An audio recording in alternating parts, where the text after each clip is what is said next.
Je suis Bachir Ali Dambaba, je suis assistant technique au niveau du service régional de la promotion de la femme, protection de l'enfant de l'IFA. La mendicité est une sorte, si vous voulez, d'exploitation économique des enfants.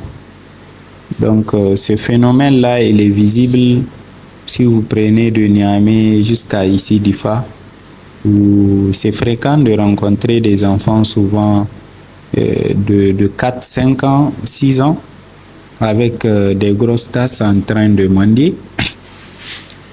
Donc, au-delà, si vous prenez, il y a des enfants même avec lesquels on part hors de nos frontières pour faire cette mendicité avec.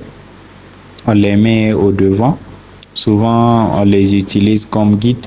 Donc, toutes ces situations mettent des enfants dans des situations d'exploitation. Elle peut être économique, elle peut aussi prendre certains autres aspects. Donc, je dirais que bel et bien, la mendicité est une forme d'exploitation qui ne dit pas son nom. Mais c'est un problème structurel, c'est-à-dire dont les responsabilités sont partagées entre différents acteurs, auxquels on ne peut pas s'attaquer aussi facilement comme ça, sans que plusieurs parties prenantes ne se retrouvent.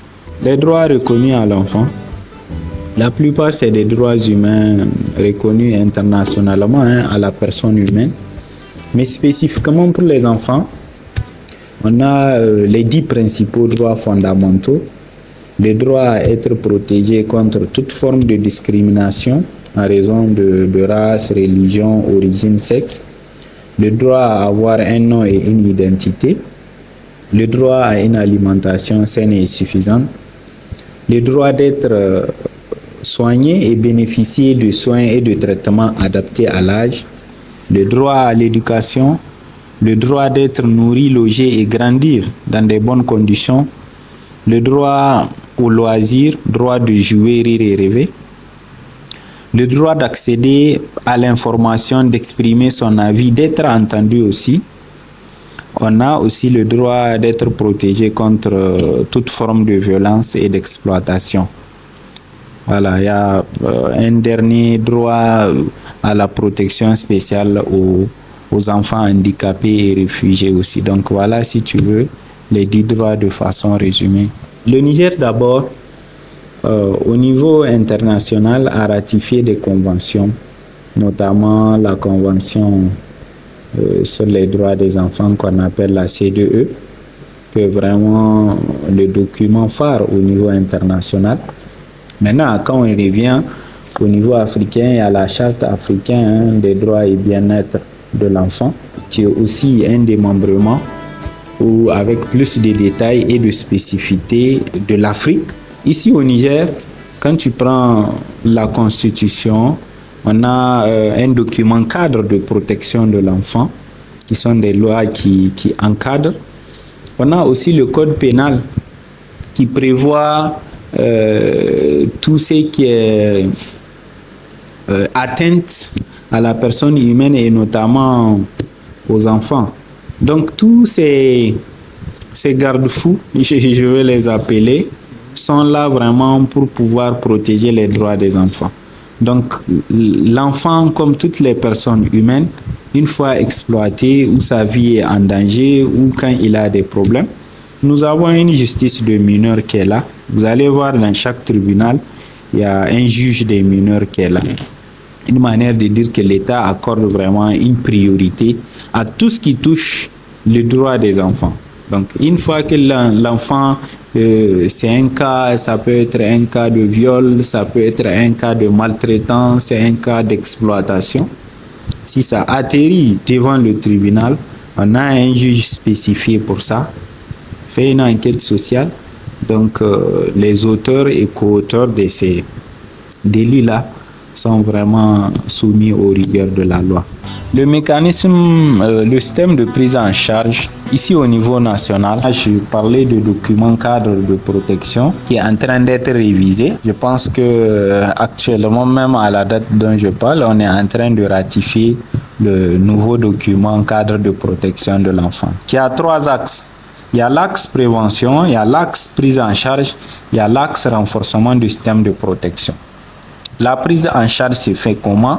Dans nos différents services de protection répartis au niveau national.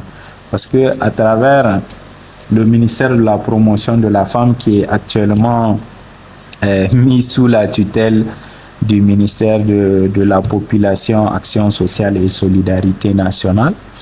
Donc nous avons des directions régionales dans les directions régionales, nous avons ce qu'on appelle les travailleurs sociaux qui gèrent tout ce qui est enfant avec des problèmes. Ça peut être un enfant séparé, enfant abandonné, enfant maltraité, enfant victime d'abus.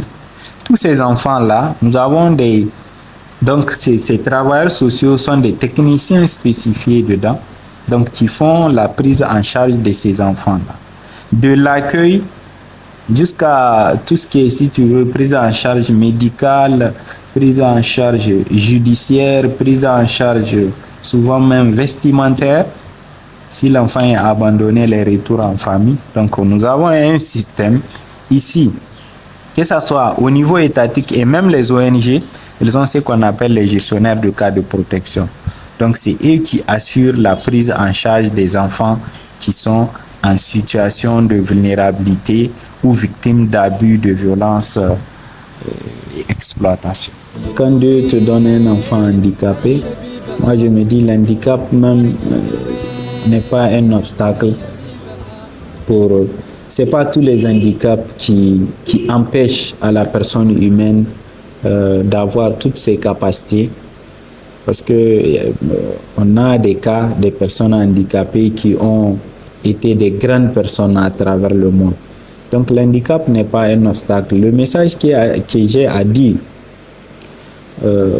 aux parents qui ont des enfants handicapés, c'est que ces enfants-là ont besoin d'un soin plus spécifique. Et s'ils sont bien soignés, bien entretenus, ils peuvent avoir des capacités ou des dons bien plus que les personnes qui sont bien portantes. La preuve, il y a aujourd'hui une fédération nationale des personnes handicapées où on a des intellectuels, des gens qui ne voient pas, mais je te dis, qui ont toutes leurs capacités, qui sont très pragmatiques. Moi, j'ai rencontré des personnes aveugles, je te dis, qui ont toutes les capacités que tu ne peux même pas imaginer, qui partent représenter le Niger de façon à ce que même les personnes souvent qui ont la vue ou qui ont... Donc, vraiment, les enfants handicapés ont besoin de soins spécifiques. Et ils peuvent avoir des dons et des spécificités. Si elles sont bien entretenues et suivies, ils peuvent faire des miracles. Donc, vraiment, ce n'est pas une très bonne idée de soumettre ces enfants à la mendicité. L'État du Niger fait déjà beaucoup de choses. L'État du Niger au niveau international, a ratifié toutes les conventions qui touchent la protection de l'enfant. Comme je t'ai dit, la convention sur les droits des enfants, ici au niveau africain, tu viens au document interne. Aujourd'hui, l'État, à travers ce service-là dans lequel nous sommes, qui est un service régional de la protection de l'enfant et de la promotion de la femme, qui est une entité étatique, il y a beaucoup des efforts qui sont faits. Beaucoup des enfants qu'on amène ici, des enfants abandonnés, des enfants maltraités, on gère des cas de protection ici au sein de notre service. Le fait même qu'il y ait un ministère qui touche la question de la protection de l'enfant, je pense que c'est un grand pas. Et en dehors de ça, quand tu regardes comment aujourd'hui l'État encadre, c'est des questions sensibles. L'État a encadré cette question de protection.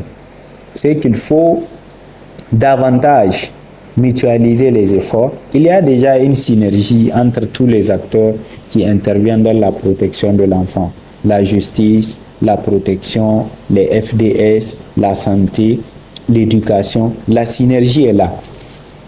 Mais quand on fait une parenthèse sur ce phénomène de mendicité, c'est un phénomène qui, au-delà de ces acteurs que j'ai cités, il y a la responsabilité des parents, il y a la responsabilité aussi des leaders religieux. C'est vrai, ici à Difa, on a fait un forum en 2020 avec les oulémas de la région pour voir cette question des enfants.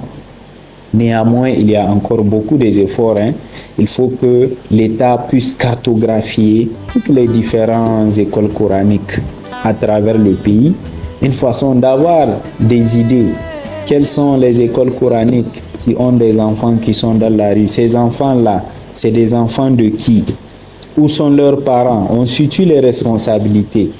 Et par cela, on peut bel et bien, ensemble, je te dis, parce que si l'État dit, bon, je vais sanctionner toutes ces personnes qui ont des enfants dans la rue, mais il faut d'abord étudier le phénomène, rentrer en conséquence avec des réflexions approfondies. On peut, moi je suis confiant que ensemble, on peut mettre fin à ce phénomène de mendicité, voilà, qui est un phénomène multisectoriel.